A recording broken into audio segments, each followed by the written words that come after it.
ओम शांति। आज 17 नवंबर 2024 अव्यक्त बाप दादा के रिवाइज कोर्स के 30 नवंबर सन 2002 के महावाक्य हैं। रिटर्न शब्द की स्मृति से समान बनो और रिटर्न जर्नी के स्मृति स्वरूप बनो। आज बाप दादा अपने चारों ओर के दिल तख्त नशीन, भ्रुकुटी के तख्त नशीन, विश्व के राज्य के तख्त नशीन स्वराज्य अधिकारी बच्चों को देख हर्षित हो रहे हैं। परमात्मा दिल तख्त सारे कल्प में अब आपसे किलदे लाडले बच्चों को ही प्राप्त होता है। भ्रुकुटी का तख्त तो सर्वात्माओं को है, लेकिन परमात्मा दिल तख्त ब्राह्मण आत्माओं के सिवाय किसी को प्राप्त नहीं है। यह दिल तख्त ही विश्व का तख्त दिलाता है।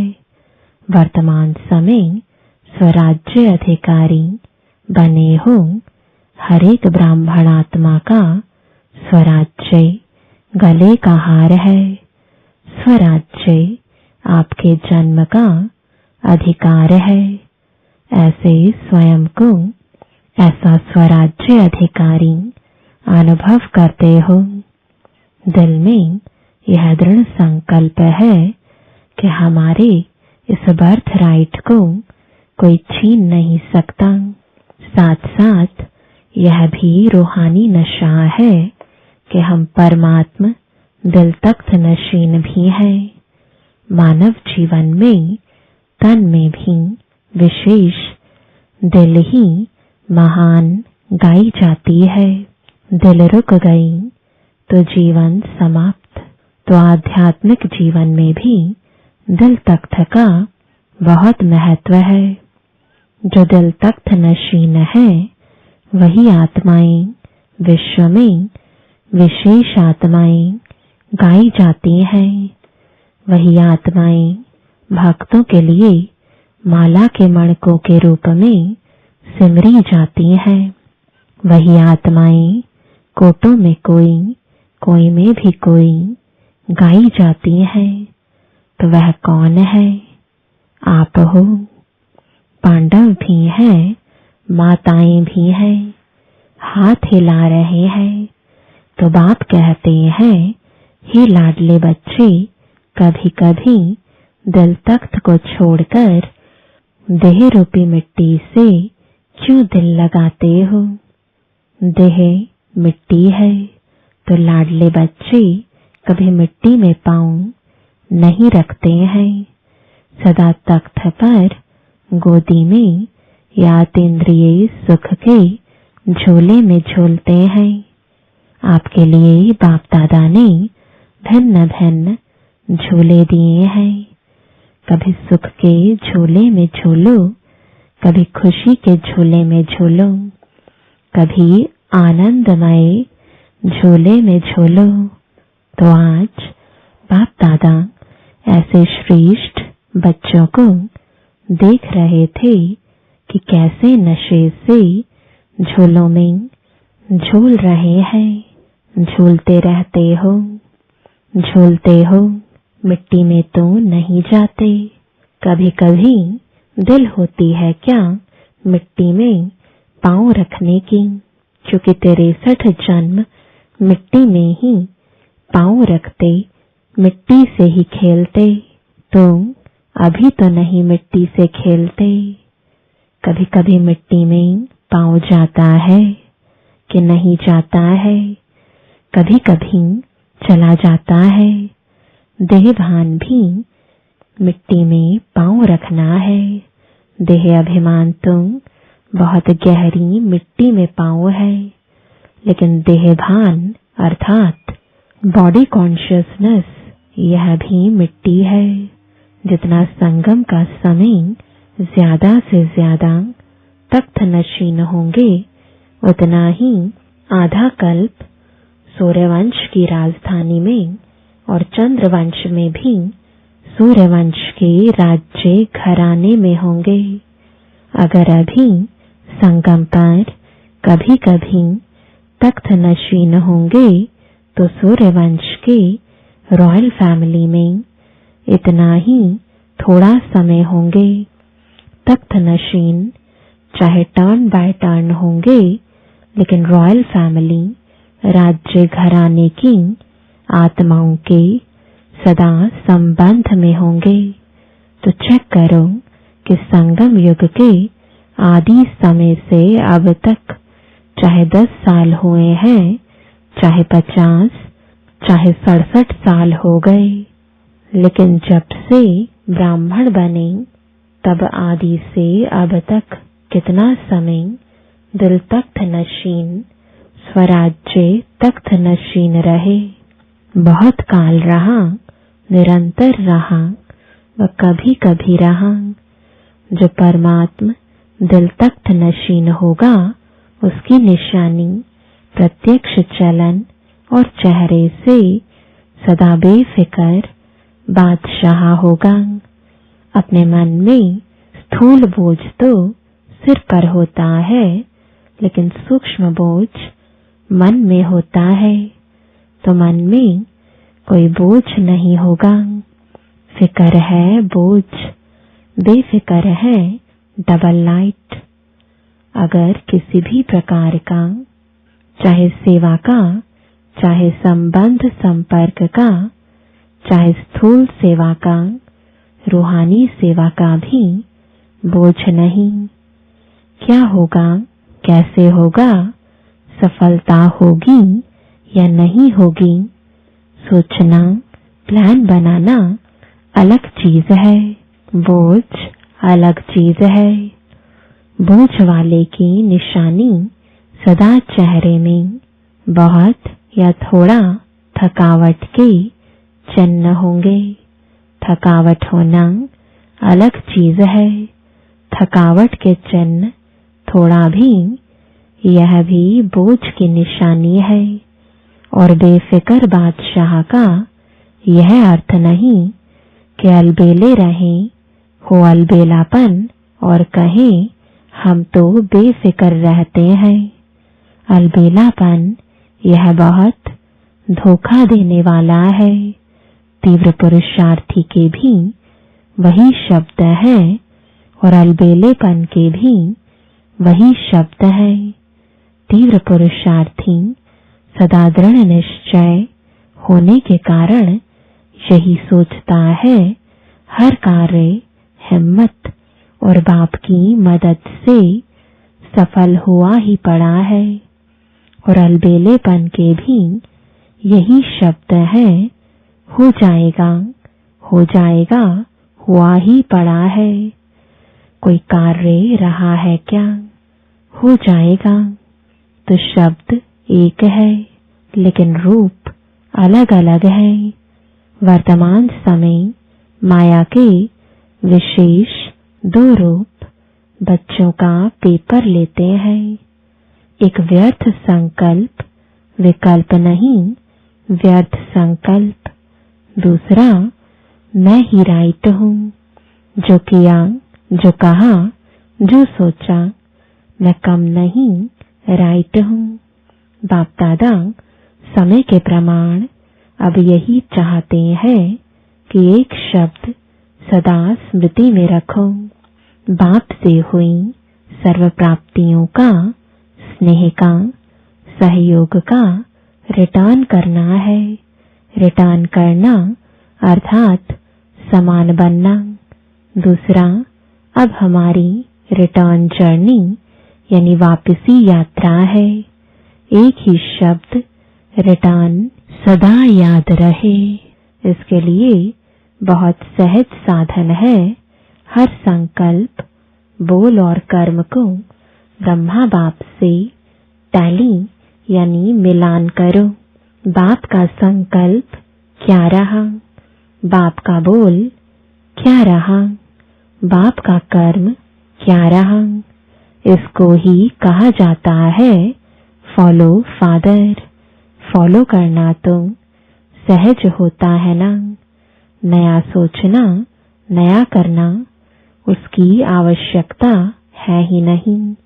जो बाप ने किया वह फॉलो फादर सहज है ना। टीचर्स हाथ उठाओ। फॉलो करना सहज है या मुश्किल है? सहज है ना। बस फॉलो फादर।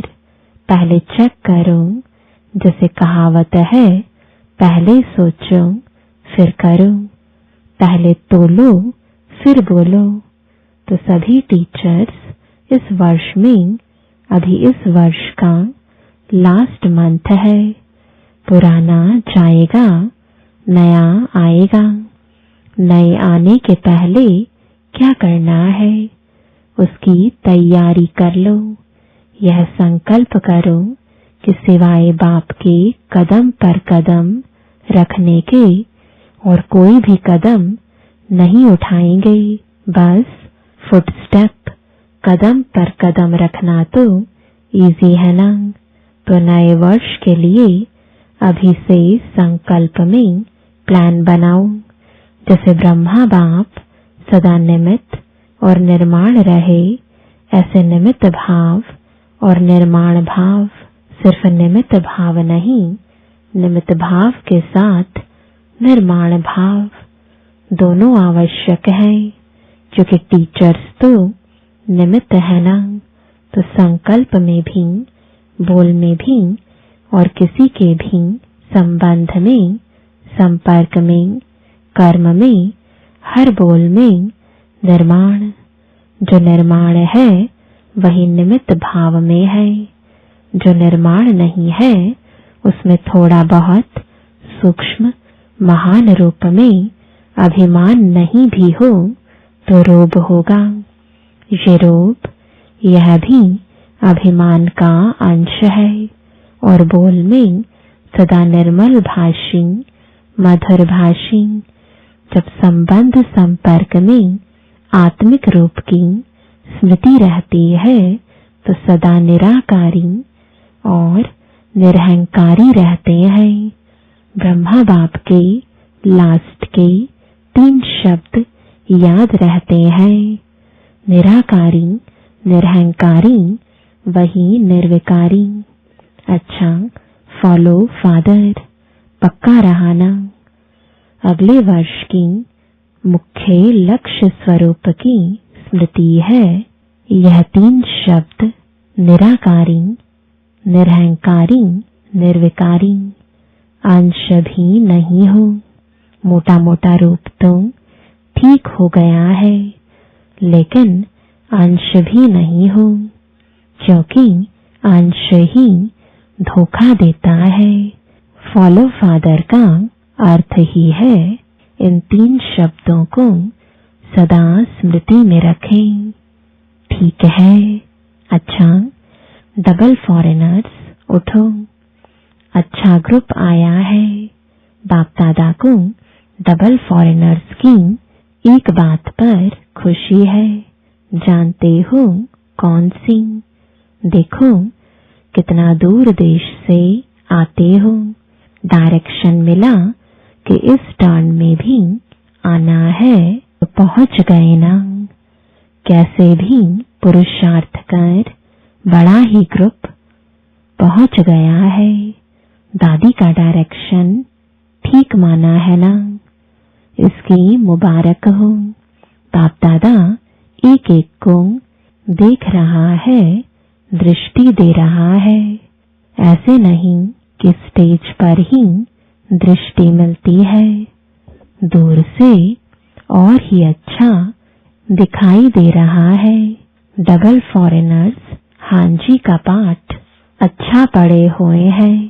बाप दादा को डबल फॉरेनर्स के ऊपर प्यार तो है ही, लेकिन नाज भी है, क्योंकि विश्व के कोने कोने में संदेश पहुंचाने के लिए डबल फॉरेनर्स ही निमित्त बने हैं। विदेश में अभी कोई विशेष स्थान रहा है, गांव-गांव रहे हैं, यह विशेष स्थान रह गया है। गांव-गांव कोने कोने के छोटे स्थान रह गए हैं या विशेष स्थान रह गया है? कौन सा स्थान रहा है? तो बाप दादा को बताया मिडल ईस्ट के कुछ देश रहे हुए हैं। फिर भी देखो, यह भी ग्रुप जो आया है कितने देशों का ग्रुप है। फिर भी बाप दादा जानते हैं कि विश्व के अनेक भिन्न भिन्न देशों में आप आत्माएं निमित्त बने हो। बाप दादा हमेशा कहते ही हैं कि विश्व कल्याणकारी का टाइटल बाप का डबल विदेशियों ने ही प्रत्यक्ष किया है। अच्छा है, हर एक अपने अपने स्थान पर खुद अपने पुरुषार्थ में और सेवा में आगे बढ़ रहे हैं और सदा आगे बढ़ते रहेंगे। सफलता के सितारे हैं ही। बहुत अच्छा, कुमारों से मधुबन के कुमार भी हैं। देखो कुमारों की संख्या देखो कितनी है। आधा क्लास तो कुमारों का है। कुमार अभी साधारण कुमार नहीं है। कौन से कुमार हो? ब्रह्मा कुमार तो हो ही, लेकिन ब्रह्मा कुमारों की विशेषता क्या है? कुमारों की विशेषता है कि सदा जहां भी अशांति होगी उसमें शांति फैलाने वाले शांति दूत है। न मन की अशांति न बाहर की अशांति। कुमारों का कार्य है ही मुश्किल काम करना। हार्ड वर्कर होते हैं ना, तो आज सबसे हार्ड में हार्ड वर्क है अशांति को मिटाए, शांति दूत बन शांति फैलाना। ऐसे कुमार हो, अशांति का नाम निशान नहीं रहे न विश्व में न आपके संबंध संपर्क में। ऐसे शांति दूत हो जैसे आग बुझाने वाले कहाँ भी आग होगी तो आग बुझाएंगे ना। तो शांति दूत का कार्य ही है अशांति को शांति में बदलना। तो शांति दूत होना पक्का पक्का पक्का। बहुत अच्छा लग रहा है। बाप दादा इतने कुमारों को देख खुश होते हैं। पहले भी बाप दादा ने प्लान दिया था कि दिल्ली में ज्यादा से ज्यादा कुमार जो गवर्नमेंट समझती है कुमार यानी यूथ अर्थात झगड़ा करने वाले डरती है कुमारों से। ऐसे डरने वाली गवर्नमेंट हर ब्रह्मा कुमार का शांति दूत के टाइटल से स्वागत करे। तब है कुमारों की कमाल सारे विश्व में छा जावे कि ब्रह्मा कुमार शांति दूत है। हो सकता है ना दिल्ली में करना है ना, दादियां करेंगे। एक ग्रुप में इतने कुमार हैं तो सभी ग्रुप में कितने होंगे, विश्व में कितने होंगे? तो बाबा को बताया लगभग 1 लाख। तो कुमार करो कमाल। गवर्नमेंट में जो कुमारों यानी युवकों के प्रति उल्टा भरा हुआ है वह सुलटा कर दो। लेकिन मन में भी अशांति नहीं, साथियों में भी अशांति नहीं और अपने स्थान पर भी अशांति नहीं, अपने शहर में भी अशांति नहीं। बस कुमारों के चेहरे में बोर्ड लगाने की जरूरत नहीं, लेकिन मस्तक में ऑटोमेटिक लिखा हुआ अनुभव हो कि यह शांति दूत है। ठीक है ना? कुमारियों से कुमारियां भी बहुत है। इन सब कुमारियों का लक्ष्य क्या है? नौकरी करनी है या विश्व सेवा करनी है? ताज सिर पर रखना है या टोकरी रखनी है, क्या रखना है? देखो, सब कुमारियों को रहमदिल बनना है। विश्व की आत्माओं का कल्याण हो जाए। कुमारियों के लिए गायन है 21 कुल का उद्धार करने वाली, तो आधा कल्प 21 कुल हो जाएंगे। तो ऐसी कुमारियां हो जो 21 कुल का कल्याण करेंगी, वह हाथ उठाओ। एक परिवार का नहीं, 21 परिवारों का करेंगी। देखो, आपका नाम नोट होगा और फिर देखा जाएगा कि रहमदिल है या कोई हिसाब किताब रहा हुआ है। अभी समय सूचना दे रहा है कि समय के पहले तैयार हो जाओ। समय को देखते रहेंगे तो समय बीत जाएगा। इसलिए लक्ष्य रखो कि हम सभी विश्व कल्याणी रहमदिल बाप के बच्चे रहमदिल हैं। ठीक है ना? रहमदिल होना, रहमदिल और बनो, थोड़ा और तीव्र गति से बनो। कुमारियों को तो बाप का बहुत सहज तख्त मिलता है। देखेंगे नए वर्ष में क्या कमाल करके दिखाती हो। अच्छा, मीडिया के 108 रत्न आए हैं। अच्छा है मीडिया वाले कमाल करके दिखावें, जो सबके बुद्धि में आवे कि बाप से वर्षा लेना ही है, कोई वंचित नहीं रह जाए। मीडिया का काम ही है आवाज फैलाना, तो यह आवाज फैलाऊं कि बाप से वर्षा ले लो, कोई वंचित नहीं रह जाए। अभी विदेश में भी मीडिया का प्रोग्राम चलता रहता है ना। अच्छा है, भिन्न भिन्न रूप से जो प्रोग्राम रखते हैं तो अच्छे इंटरेस्टेड होते हैं, अच्छा कर रहे हैं और करते रहेंगे, और सफलता तो है ही। सभी वर्ग वाले जो भी सेवा कर रहे हैं, बाप दादा के पास समाचार आता रहता है।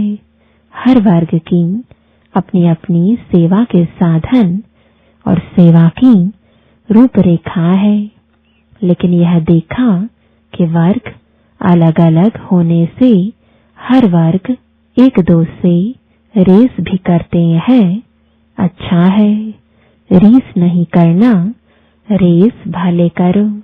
हर वर्ग के रिजल्ट वर्ग की सेवा के बाद आईपी और वीआईपी संपर्क में काफी आए हैं।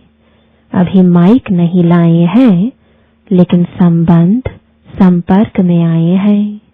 अच्छा, बाप दादा वाली एक्सरसाइज याद है? अभी अभी निराकारी, अभी अभी फरिश्ता, यह है चलते फिरते बाप और दादा के प्यार का रिटर्न। तो अभी अभी यह रूहानी एक्सरसाइज करो। सेकंड में निराकारी, सेकंड में फरिश्ता। तो बाप दादा ने ड्रिल कराई। अच्छा, चलते फिरते सारे दिन में यह एक्सरसाइज बाप की सहज याद दिलाएगी। चारों ओर के बच्चों की याद सभी तरफ से बाप दादा को पहुंची है। हर एक बच्चा समझता है हमारी याद देना, हमारी याद देना, हमारी याद देना। कोई पत्र द्वारा भेजते, कोई कार्डों द्वारा, कोई मुख द्वारा, लेकिन बाप दादा चारों ओर के बच्चों को एक एक को नैनों में समाते हुए याद का रिस्पॉन्ड पदम गुणा याद प्यार दे रहे हैं। बाप दादा देख रहे हैं कि इस समय कितना भी बचा है, लेकिन मेजॉरिटी सबके मन में मधुबन और मधुबन का बाप दादा है। अच्छा, चारों ओर के तीनों तख्त नशीन स्वराज्य अधिकारी बच्चों को सदा बाप दादा को रिटर्न बाप समान बनने वाले बच्चों को सदा रिटर्न जर्नी के स्मृति स्वरूप बच्चों को सदा संकल्प, वाणी और कर्म में फॉलो फादर करने वाले हर एक बच्चे को बाप दादा का बहुत बहुत बहुत याद प्यार और नमस्ते। रूहानी बच्चों की रूहानी बाप दादा को गुड मॉर्निंग और नमस्ते। वरदान है, सर्वात्माओं में अपनी शुभ भावना का बीज डालने वाले मास्टर दाता भव। फल का इंतजार ना कर आप अपनी शुभ भावना का बीज हर आत्मा में डालते चलो। समय पर सर्वात्माओं को जगना ही है। कोई ऑपोजिशन भी करता है तो भी आपको रहम की भावना नहीं छोड़नी है। यह ऑपोजिशन, इंसल्ट, गालियां खाद का काम करेंगी और अच्छा फल निकलेगा। जितना गाली देते हैं उतना गुण गाएंगे। इसलिए हर आत्मा को अपनी वृत्ति द्वारा, वाइब्रेशन द्वारा, वाणी द्वारा मास्टर दाता बन देते चलो। स्लोगन है, सदा प्रेम, सुख, शांति और आनंद के सागर में समाये हुए बच्चे ही सच्चे तपस्वी हैं। ओम शांति।